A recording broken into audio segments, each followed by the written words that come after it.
อย่าใจร้อนรีบไปเดี๋ยวไม่เข้าทีให้อยู่เรื่องรักที่ทรมานเรื่องงานเรื่องเงินก็ดีพักเสียทีแล้วเข้าไปอย่าไปคิดเรื่องเดิมให้มันปวดใจซ่อนเอาไว้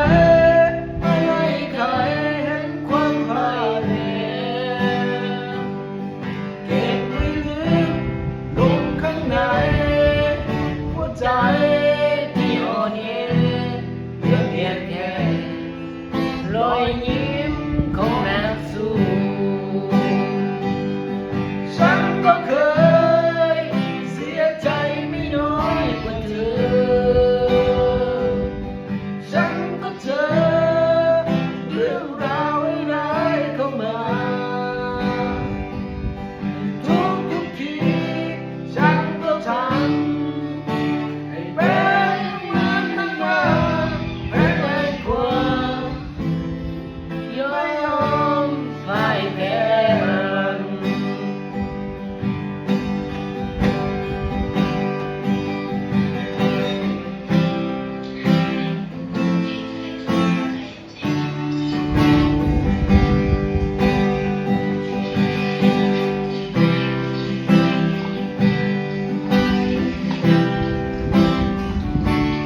กว่าจะถึงฝันมันยังยากเย็น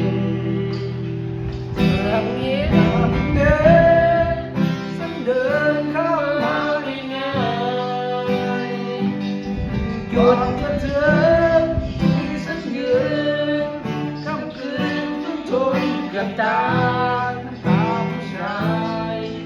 เคยไล่ฉันเรื่องแปลฉันก็เคยเสียใจไม่น้อยกว่าเธอฉันก็เจอเรื่องราวร้ายๆเข้ามาทุกทีฉันก็ช้ำให้เป็นเหมือนกันมาแข็งกว่าไม่ยอมพ่ายแพ้มันฉันก็เคยเสียใจไม่น้อยกว่าเธอฉันก็เจอเรื่องราวร้ายๆเข้ามาทุกทีฉันก็ช้ำ